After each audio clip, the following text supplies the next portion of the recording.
pertama harus kita siapkan itu, kita harus membiasakan segala sesuatu itu terkonsep, tertulis. Sebagai contoh, Harus ada legal standing mungkin. legal standing. Jadi kita mau kerjasama, kita harus tertulis. Kita mau masukkan modal, itu kita harus tulis. Jadi bukti-buktinya itu ada semua. Jadi bukan hanya, kalau bahasa hukum itu gentleman agreement, bukan cuma pakai omongan, tapi hitam di atas putih. Pertama itu dulu yang harus dibiasakan, karena kebanyakan kan mungkin bisa dibilang budaya kita kan yang sangat menaruh kepercayaan kepada pihak lain. Tapi kan bayar. Yang dibayar itu adalah jasanya. Jasa pengacara. Entah itu jasa konsultasi, entah itu jasa untuk sebagai lawyernya, entah itu jasa untuk membantu. Kalau seperti legal kontrak, untuk buat kontrak, itu jasa.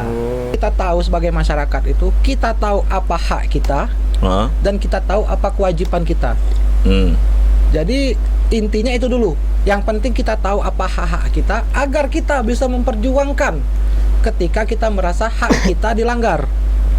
Jadi kita tahu dulu, kita ini sebagai masyarakat ini punya hak untuk apa saja, seperti apa saja bentuk hak kita. Adil itu orang yang salah, orang yang benar sama. Tapi kalau keadilan, orang yang benar mempunyai haknya dan orang yang salah pun memiliki haknya.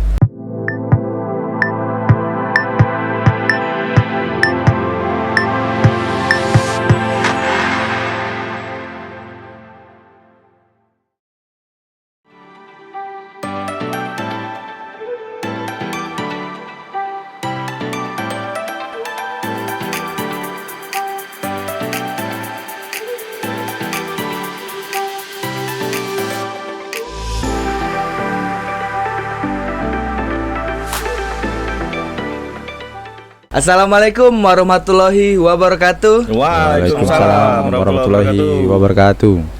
Halo semua. Hai. Halo.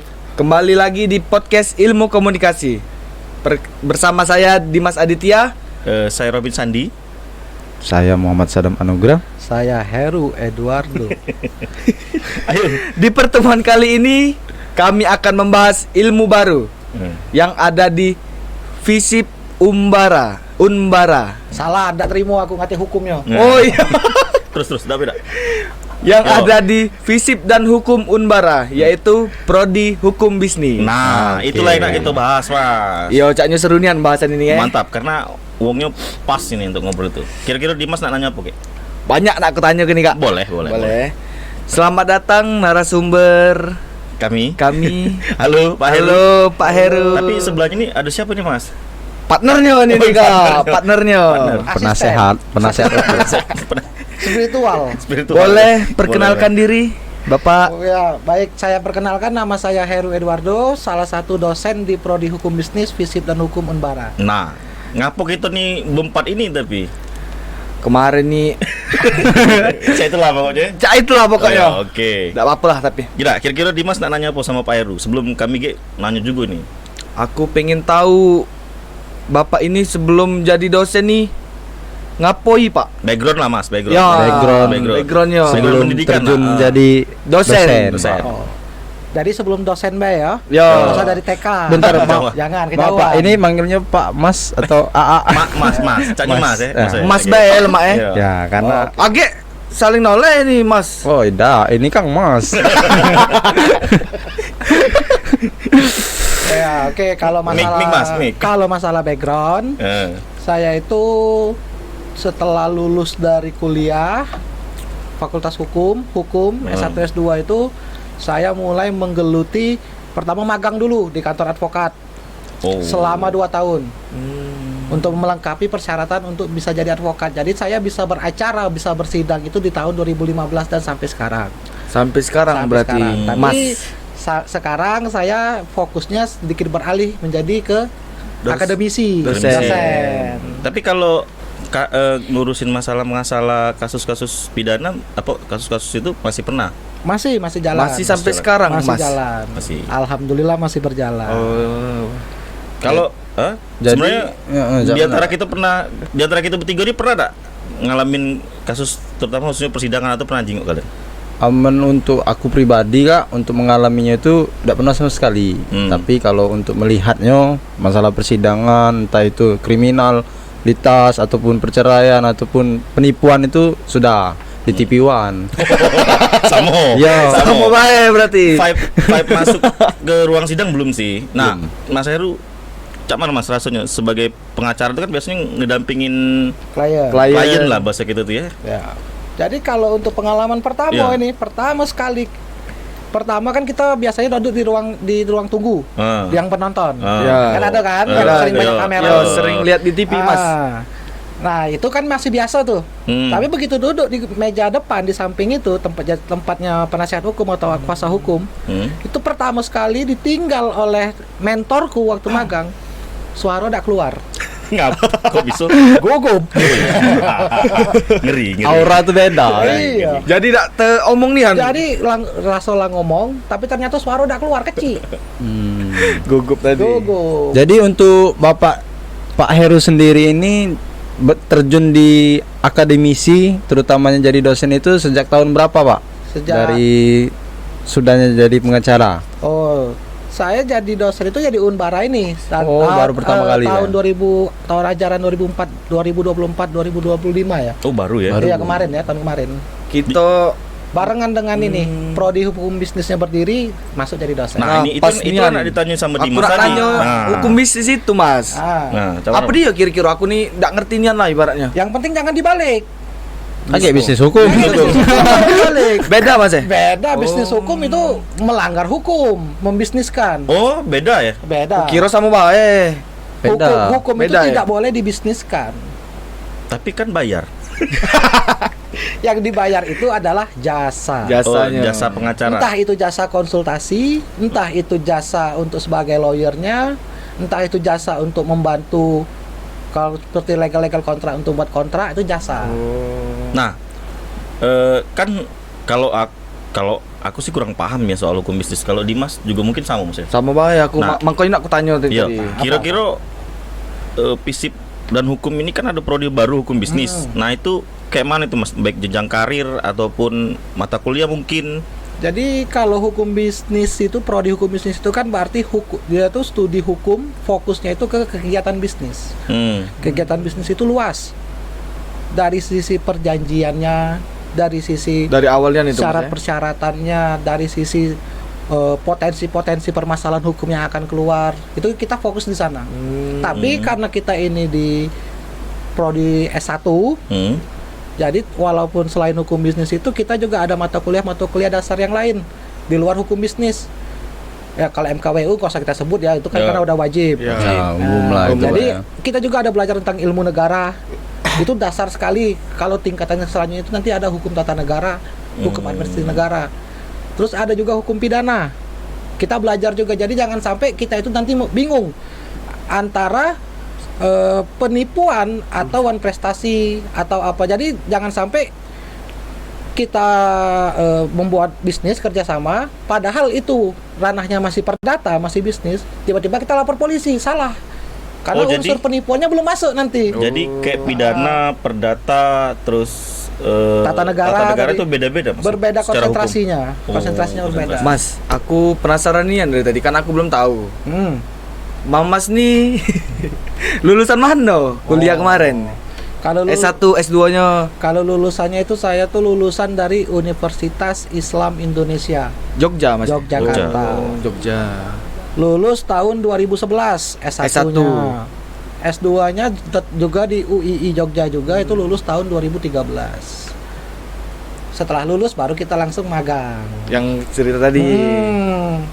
Ya, kita balik ke hukum bisnis tadi, Ya, Mas. boleh. Ini kan masih baru lah kan hukum bisnis di Unbara. Mak mana kira-kira cara apa sih ngomongnya? Lulusan Mas. Jadi lulusannya ge arahnya kemana? Nah, kalau lulusan dari hukum bisnis. kebetulan teman-teman ini kan banyak yang tidak tahu. ya Ah. cak aku pribadi juga kurang tahu. Terus mungkin Sadam di anak komunikasi. Ini anak komunikasi dan aku juga kebetulan komunikasi. Nah, itu lulusnya kemana? Kalau kami kan mungkin ke PR. Sambil minum ya? Ya, boleh. Reporter atau Penyiar. wartawan. Nah, ini kalau ini coba Mas. Jadi kalau lulusan S1-nya itu nanti titelnya tetap sarjana hukum. SH. SH berarti. Larinya nanti mereka itu mahasiswa-mahasiswi kita itu akan kita bekali kemampuan untuk mengidentifikasi masalah, menganalisis masalah dan sebisa mungkin menyelesaikan masalah. Jadi nanti arah mereka siap untuk di mana? Dia mau masuk ke perusahaan. Pasti dia nanti bergeraknya di bidang hukum, di legalnya kah atau di HRD-nya seandainya. Oh. Jadi mereka tetap sudah dibekali cara untuk mengidentifikasi masalah, menemukan masalah, menganalisis masalah yang ada dan mencoba menyelesaikan. Oh, berarti tidak menuntut harus jadi jaksa, hakim terus itu tidak Pak ya? Jaksa, hakim, polisi, advokat itu ya itu kan udah aparat penegak hukum ya, udah pasti belakangnya udah hukum. Langkahnya pasti kebanyakan ke sana. Tapi kalau kita tidak mau lari ke aparat penegak hukum, kita juga bisa lari ke birokrasi, bisa ya. ke perusahaan juga bisa. Kalau kayak di Hima itu perlu nggak belajar hukum, Mas? Oh, di Hima pasti kita bekali dan juga pasti nanti Dia ada Himakum ya? Himakum. Nah, tipis-tipis sama Himakom. Oh, dia Himakum ini Himakum. Oh, iya, Himakum. benar. Nah, jadi di Hima juga mereka kita buat kebijakan-kebijakan agar mereka itu aktif belajar menulis minimal. Belajar untuk menulis. Jadi kan kita ini kan kalau di orang hukum ini kan belajar menulis itu untuk apa yang kita tuangkan dalam tulisan, pikiran kita itu terkait permasalahan, penyelesaian masalah itu harus tertulis. Oh, Karena biasanya kan kalau di antara misalnya kita jadi konsultan, kita bisa memberikan legal opinion kepada pihak yang membutuhkan. Saya punya masalah, tolong buatkan saya legal opinionnya. Permasalahannya apa? Opini hukumnya terhadap masalah ini seperti apa? Nah, jadi mereka itu pasti mengirimkan dalam bentuk tulisan. Nah, makanya mereka pasti kami siapkan untuk bisa menulis dan merangkai bahasa-bahasa yang cocok. Oh, jadi itu ya. Jadi kalau teman-teman yang pengen masuk Hima ini hukum bisnis. Oh, hukum bisnis dulu baru Himakum. Hukum bisnis. Nggak boleh lah, bukan hukum, Iya, bukan benar. mahasiswa Iya. hukum bisnis masuk Himakum. Masuk dulu mahasiswa. Iya, Jadi benar, kalau teman-teman ingin masuk prodi hukum bisnis, itu sudah bukaan ya? Ya, Sudah. Jadi yang nak daftar boleh, Mas ya? boleh. Dan juga kalau teman-teman yang masih bingung bisa langsung tanya-tanya ke Fakultas FISIP dan Fisip Hukum. dan Oh, hukum benar. Unbara. Bisa langsung Unbara. ke prodi hukum bisnisnya. Jadilah sedikit tahu kan. Ya sih. Mungkin teman-teman masih ada mau diskusiin. Maksudnya gini, kan kalau bicara hukum itu panjang ya, Mas ya? Ya. Kalau hukum cinta, Mas? Ada. Apa dia hukum cinta itu, Mas? Hukum cinta itu adalah pertemuan dua hati. Wah. Yang ada harus kesepakatan dari para pihak. Kalau tidak sepakat, jadinya cinta sebelah tangan. Waduh. Tepuk sebelah tangan. Sebelah tangan. Banyak kasus Pak. Banyak. Jadi tetap yang namanya cinta juga ada kesepakatan perjanjian. Ya, enggak apa-apa. Sebenarnya banyak sih. Nah, yang perlu kita ketahui itu, Mas, kalau mau belajar bisnis itu ya, anggaplah kalau misal saya berbisnis, itu apa saja yang perlu saya pahami soal hukum bisnis? Yang Kalau- langkah awal ya, Kak ya. Mungkin langkah awal boleh atau apa? Yang pertama harus kita siapkan itu kita harus membiasakan segala sesuatu itu terkonsep, tertulis. Sebagai contoh, Harus ada legal standing mungkin. legal gitu. standing. Jadi kita mau kerjasama, kita harus tertulis. Kita mau masukkan modal, itu kita harus tulis. Jadi bukti-buktinya itu ada semua. Jadi bukan hanya kalau bahasa hukum itu gentleman agreement, bukan cuma pakai omongan, tapi hitam di atas putih. Pertama itu dulu yang harus dibiasakan, karena kebanyakan kan mungkin bisa dibilang budaya kita kan yang sangat menaruh kepercayaan kepada pihak lain. Kita anggap pinjam meminjam aja lah, 10.000, 20.000, ada nggak yang nulis? Iya ya. Tapi itu bisa jadi masalah besar loh. Nah, iya. Kalau seandainya Mas. kita mau nagih, malah kita yang dimarahin. Bener. Nih aku Jadi- ada pertanyaan maaf Pak, motong dikit kan. Kalau untuk bikin perjanjian itu alangkah bagusnya itu bermaterai atau tidak Pak? Kalau sebenarnya itu materai itu bukan sebagai syarat sahnya perjanjian, Oh, tapi itu untuk lebih ke pajak. ke perpajakan. Jadi kalau nanti kita itu mau bawa ke pengadilan, bukti perjanjian kita itu harus bermaterai. Tidak sah kalau untuk Harus dijadikan pakai materai. bukti sebagai alat bukti. Ada kekuatan hukum nggak sih di materai itu? Kalau tanpa materai kita itu tidak sah, tidak diterima pembuktian kita. Harus ada materai. Oh. Tapi bisa Pak, kalau tidak bermaterai bisa Boleh sah. sah secara hukum. Secara perjanjian itu kan, kalau kita namanya perjanjian itu kan ada dua. Perjanjian di bawah tangan dan perjanjian otentik. Otentik itu dibuat di depan notaris, yang dibuat kalau jadi akta. Tapi kalau tanpa notaris pun hanya perjanjian kita ini, berarti perjanjian di bawah tangan itu sah. Itu sah. Sah. Oh. Yang penting syarat sahnya perjanjian itu terpenuhi, ada saksi. Oke. Ini- Jadi paham nih. Mas, aku nak nanya Mas Kan sebelum jadi dosen kan ini apa namanya tadi? Pengacara. Pengacara. Advokat. Advokat. Beliau ini advokat, Bukan pokat ya? bukan temennya Bang Hotman Paris. Yo. Tapi sudah Pak pernah ketemu Bang Hotman? Belum. Nah, Beda aku tempat. pengen tahu kasus apa Mas yang pernah ditangani, yang kira-kira saro apa mak mano mak itu. Paling terbesar lah Pak. Nah, ya terbesar lah apa. Nah, ini kadang ada konsep yang salah ya. Masalah itu tidak ada yang besar dan tidak ada yang kecil. Mungkin kalau kalian ngomongin fee-nya, ya ada yang besar, ada yang kecil. Tapi kalau masalah itu, mau masalah apapun, penyelesaiannya itu dasarnya cuma satu. Contoh, dia mau mencuri mobil, mau mencuri ayam, nah tetap pencurian, Tetap kriminal ya? tetap pencurian pasalnya. Bukan karena dia mencuri yang mobil mahal jadinya pasalnya berbeda, enggak, tetap pasal pencurian. Walaupun besar kecil. Iya, jadi kalau perkara itu tidak ada yang besar dan tidak ada yang kecil, tapi tingkat kesulitannya yang mungkin berbeda. Baiklah. Nah, Nah, jadi gini Mas, kan pernah denger nih bahwa ada beberapa pasal itu yang bahasanya tuh gantung ya, kayak undang-undang ITE dan segala macam itu. Nah, yang menjadi kebingungan itu, kok bisa dibilang gantung itu dasarnya gimana ya Mas? Atau bahasa hukumnya yang salah, atau pembuatan prosesnya, atau gimana? Kan ada Mahkamah Agung nih, konstitusi. Mahkamah Konstitusi nanti kalau misalnya kita mau, pokoknya undang-undang ini mau saya ini revisi atau gimana. Nah itu gimana Mas? Jadi kalau yang namanya bahasa hukum itu berbeda. Memang bahasa hukum itu sering dianggap ambigu atau bermakna ganda. Karena tujuannya itu berbeda. Jadi barang siapa? Apa yang dimaksud dengan barang siapa itu?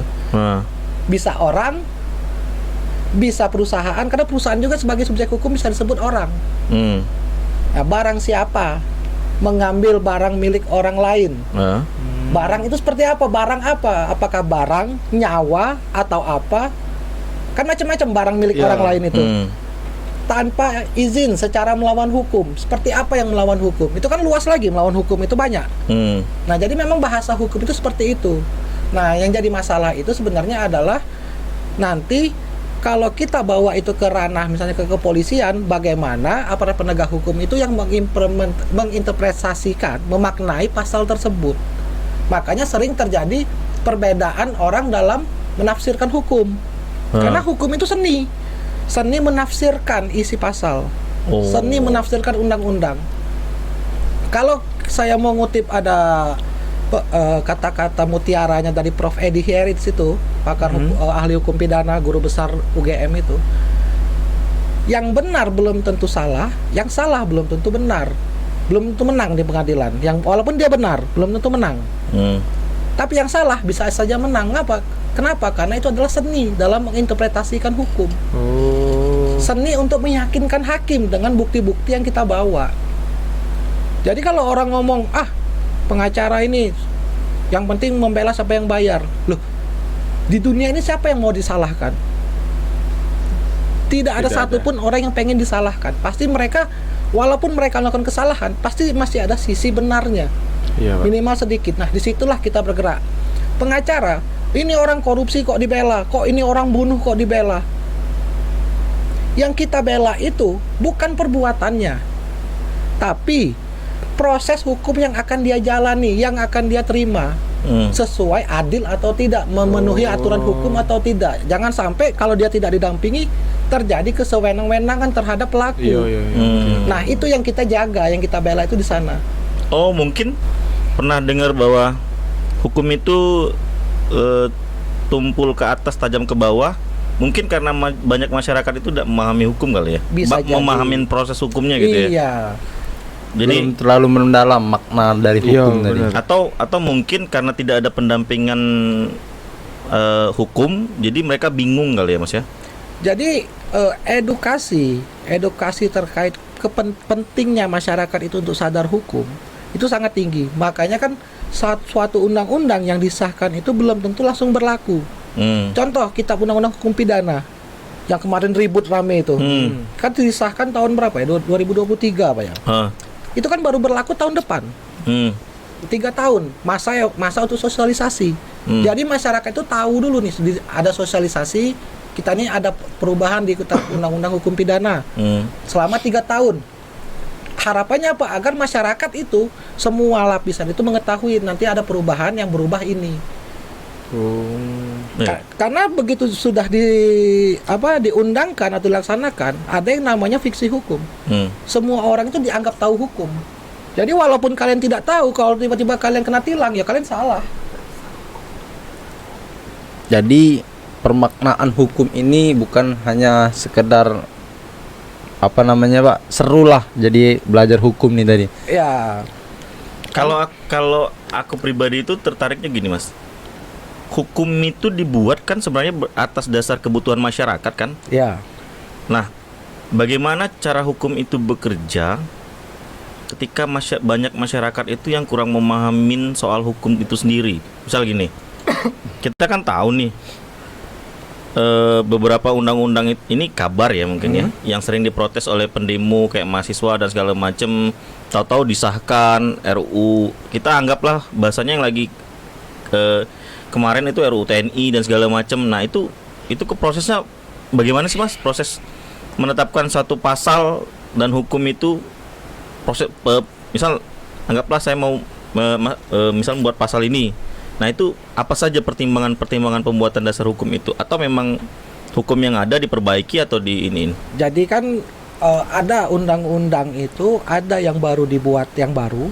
Jadi undang-undang yang lama dihapus. Ada yang cuman untuk merubah perubahan terkait beberapa pasal. Terkait beberapa pasal saja kan gitu. Nah, jadi kalau kita ada perubahan itu biasanya itu kan itu hasil kajian. Secara akademik, sosiologi. Oh, itu dikaji dulu berarti. Dikaji dulu. Jadi bukan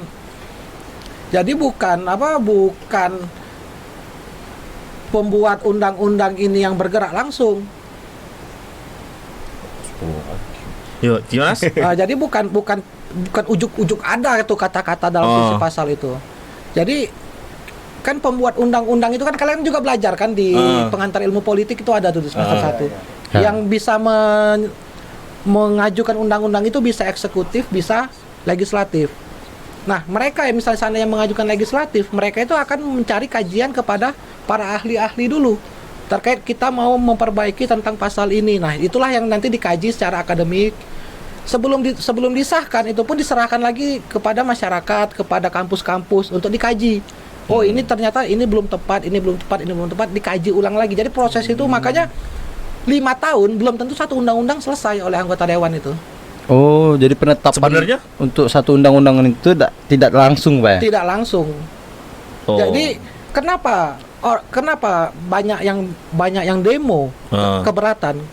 Itu kan berarti draft itu kan disebarkan lagi ke masyarakat, entah ke akademisi, ke kampus, ke masyarakat yang lain. Jadi mereka tahu ini rancangannya. Makanya mereka bisa menolak.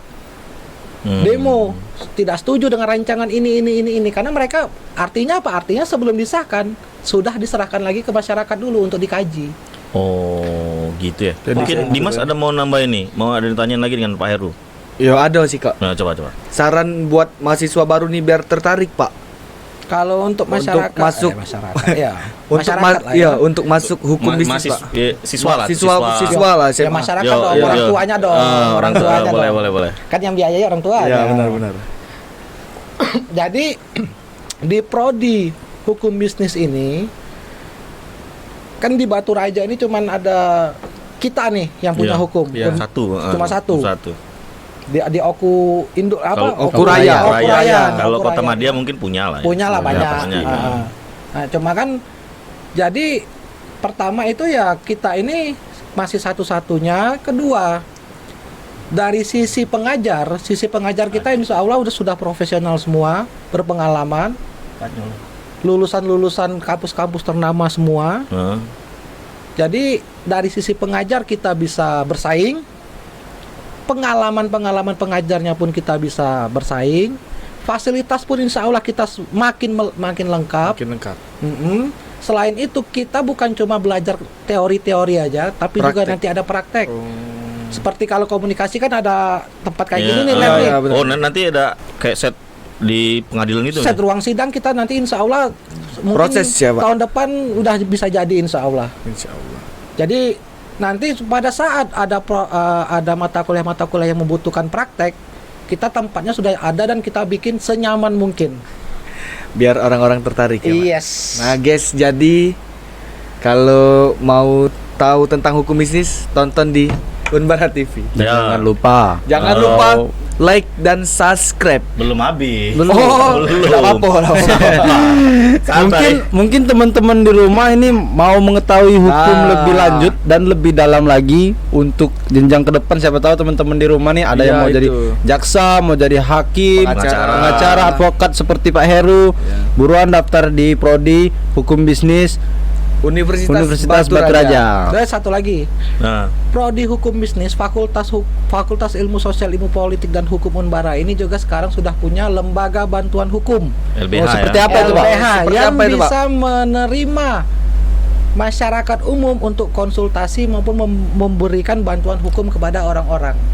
Jadi silahkan datang, ada yang pengen konsultasi atau butuh bantuan hukum silahkan datang ke LBH. Oh, berarti itu cuma untuk mahasiswa ya, Pak? Nah, Masyarakat umum. masyarakat umum. Nah, di sini juga tujuannya apa? Biar mahasiswa pun bisa mulai langsung berpraktek, belajar, melihat. Nah, itu. Oh. Jadi boleh itu kasus apa, Pak? Iya, yang punya permasalahan hukum, yang bingung. Kalau dia angkat silahkan. hukum, misalnya kalau yang tidak ada punya masalah hukum tetap boleh ini, Mas. Konsultasi. Boleh tadi. konsultasi. Nah, apa yang mau dikonsultasi? Kan itu tentang hukum. Di masalahnya Dimas ini ada hukum cinta, Mas.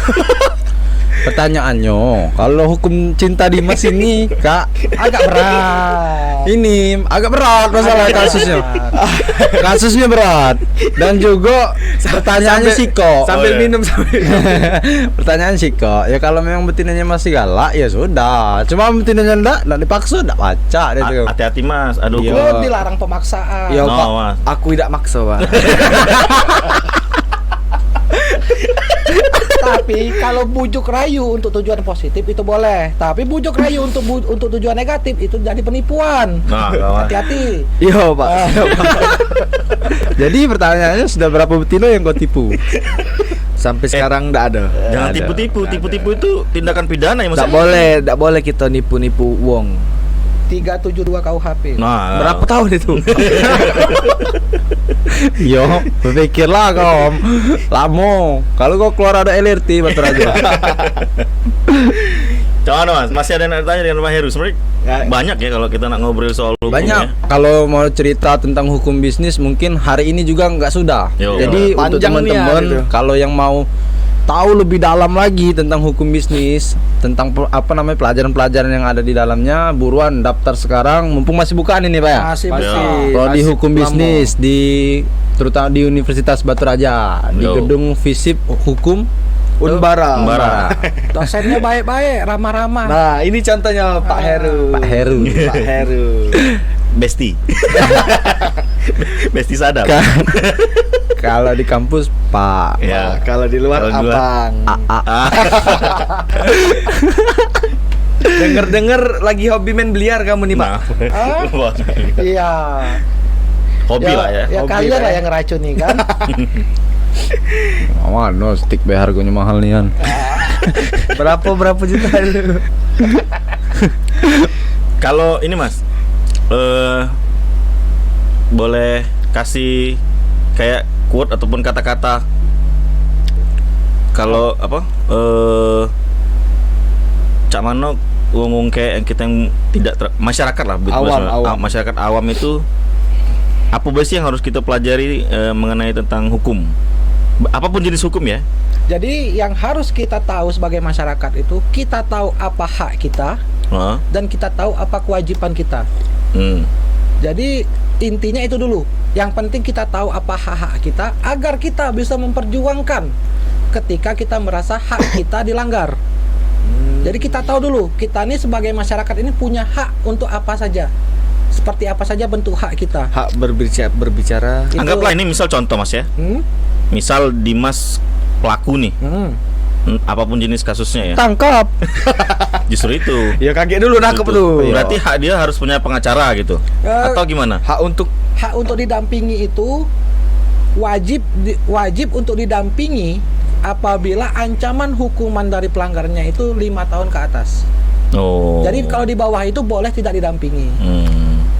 Kalau ancaman hukumannya suatu tindak pidana itu diancam dengan hukuman 5 tahun, itu sudah wajib harus didampingi. Dan dari proses di penyelidikan udah harus ada didampingi. Jadi kalau boleh kita simpulkan kayak apa Mas, berarti masyarakat harus tahu apa tadi selain hak dan kewajiban. Jadi intinya itu hak dan kewajiban aja sih kalau saya. Jadi dia tahu hak dia sebagai masyarakat, hak dia sebagai konsumen, hak dia sebagai pekerja, hak dia sebagai apapun. Dia harus tahu haknya dulu dan kewajibannya, jangan sampai lupa. Sebagai masyarakat kewajibannya apa? Menjaga ketertiban, jangan membuat kerusuhan. Tapi hak dia apa? Hak dia untuk dilindungi, memiliki rasa aman. Seandainya ada di daerahnya itu tingkat keamanannya rendah, mereka berhak untuk meminta tolong kepada aparat keamanan, tolong daerah saya ini tidak aman. Jadi punya hak. Jadi mereka tahu. Tapi kalau kita tidak tahu hak-hak kita, sekalipun dilanggar ya kita cuek. Nah itu kan yang merugikan diri sendiri lama-lama. Oke. soalnya kan enggak tahu tadi. Dan jadi satu lagi. Jangan Pak. Untuk hidup itu harus benar-benar dipastikan. Karena apa? Karena sukses belum tentu berhasil. Dan satu lagi Pak, ciptakanlah keadilan bukan adil. Itu. Karena kalau adil itu orang yang salah, orang yang benar sama. Tapi kalau keadilan, orang yang benar mempunyai haknya dan orang yang salah pun memiliki haknya. Oke. Soalnya efek nongkrong sama uang hukum. Oke, tutup lah Mas. Kamera tengah Mas. Yuk. Lah, caknya lah sudah ini ngobrol lah, lumayan lama. Kita tutup sekarang ya. Tanya-tanya tentang hukum bisnis tadi. Kalau ada yang Kontak person di bawah. kalau pengen tahu lebih jelas, datang baik ke Unbara, ke FISIP dan hukum. Oke, Pak. Jadi hukum bisnis itu tidak semenakutkan yang kalian kira ya. Benar, teman-teman. benar. Seru di hukum bisnis itu mempelajari banyak hal yang seru. Ya.